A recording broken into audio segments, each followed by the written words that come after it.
If it's bigger than a human and goes boom, I'm all over it.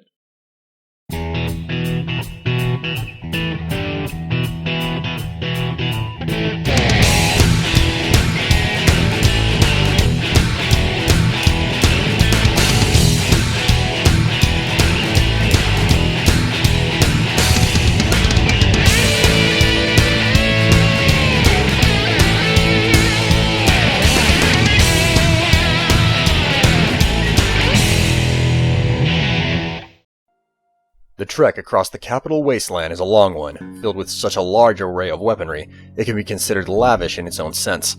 However, regardless of the size and diversity of the munitions available, some of the most entertaining and distinct hand cannons are found only in the downloadable content add-ons. In this first half of the DLC weapon guide, I'm going to cover 3 of the optional add-ons available. First is Operation Anchorage, with its simulation of the liberation of Anchorage, Alaska from the Chinese army. Second is the Pitt, and its story of slaves trying to escape the oppression of their owners. Third and final is Broken Steel, with its extension of the main storyline and all the weapons that come with its raised level cap. Now, before I detail the weapons and their locations, I'm going to address the subject of downloadable content itself. First off, you can purchase downloadable content, aka DLC, in one of 2 primary ways. First is by actually downloading it from an online store. You can use the Games for Windows Live Store if you're on a PC, the Xbox Live Store if you're on an Xbox, and the PSN if you're on a PlayStation 3. The second way is by purchasing a Game of the Year edition of Fallout 3, which has all of the DLC on the disc from the get-go. Finally, there are 5 different DLC packs.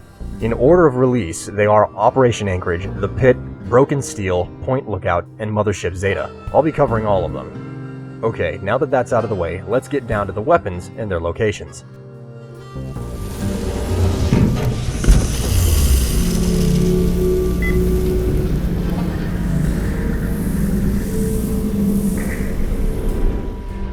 Out of all the DLC, first up is Operation Anchorage.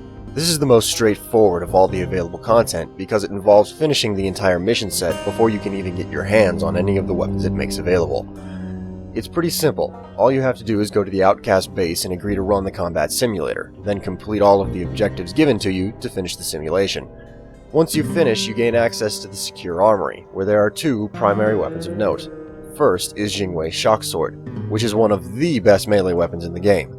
Second, and much more noteworthy, is the Gauss Rifle. This massive cannon is a railgun that has an incredible damage rating, and its kick is so powerful that whenever you score a critical hit, if your target doesn't die, it will be knocked off of its feet. There aren't really any other weapons in the game that can stand up to this massive cannon. The next DLC is the Pit. This add-on requires what could be considered extracurricular work. In order to get your hands on the notable armament, you have to go through the steel yard and collect steel ingots. It's not just a few ingots either. You nearly have to get them all. To be exact, the last unique weapon is given to you after turning in 90 ingots. If you need help finding that many ingots, check the video description for a few links to 100 steel ingot video guides. Anyway, whenever you turn in your first 50 ingots, you'll be rewarded with the Metal Blaster. Found it from some suck out of town. Some genius got to tinkering with his laser. Polished metal barrel, a few prisms in there, and he got this lethal light show. This is a modified laser rifle that shoots 9 beams instead of 1, which basically makes it a laser shotgun. As a result, it deals substantially more damage than a normal laser rifle, and it's an ideal choice for all of you energy weapon fanatics out there. With the return of 80 steel ingots, you'll be rewarded with the Mauler, which is a special auto axe. Here, this thing's mauled trogs and ghouls from here to Monroeville. Give it a whirl. This weapon does a substantially larger amount of damage over the normal version. Since this is the best model of the only automatic melee weapon in the game, it's invaluable to those of you who like to do business up close and personal. With the acquisition and return of 90 ingots, you will earn the Perforator, a unique infiltrator, which is a silenced assault rifle. I probably shouldn't, but damn if you ain't earned it. Here, this is the best gun I ever had. A little slower on the trigger, but she makes up for it in power and accuracy. Use her in good health. For anyone who is a heavily stealth-oriented gamer, this weapon is second to none. The reasons are that first, it's silenced, so it makes no noise, and firing it won't alert anyone to your presence. Second is that if you don't get a one-hit kill when sneaking, you can still quickly dispatch your enemy since it's an automatic, and you can do so with a significantly lower chance of alerting other enemies to your presence. Now, when it comes to popularity, the DLC Broken Steel is by far the most loved. The reason is because it extends the main story, allowing you to continue playing, more or less removing the end of the game, and more importantly, it raises the level cap from 20 to 30. Now, because Broken Steel is essentially two separate improvements in one package, the weapons it offers are in two categories.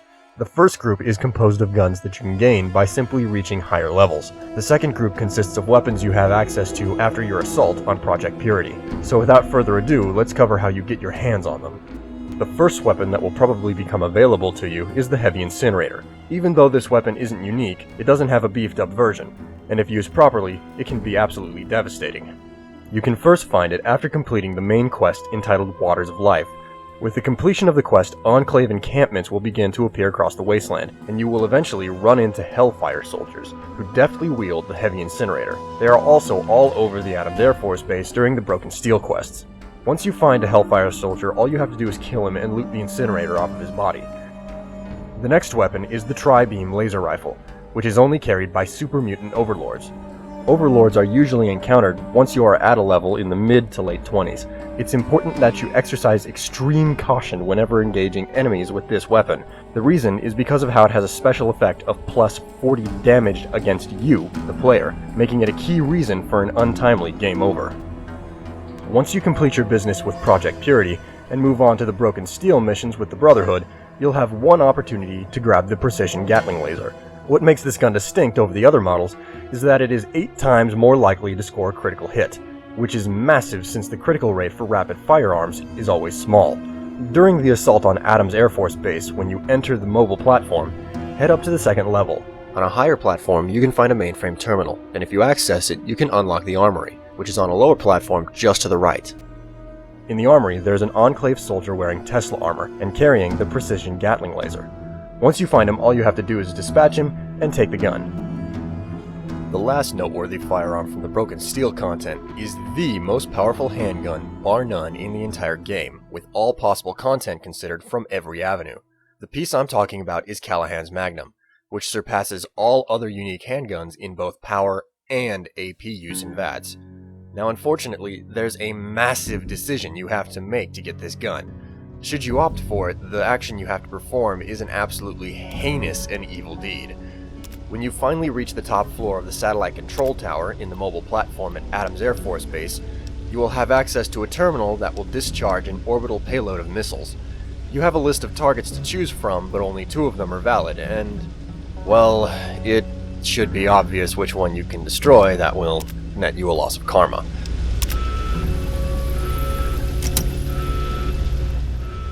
Anyway, should you decide to commit this darker-than-black deed, you'll be able to find Callahan's Magnum inside of the still intact armory of the ruins of the location you destroyed.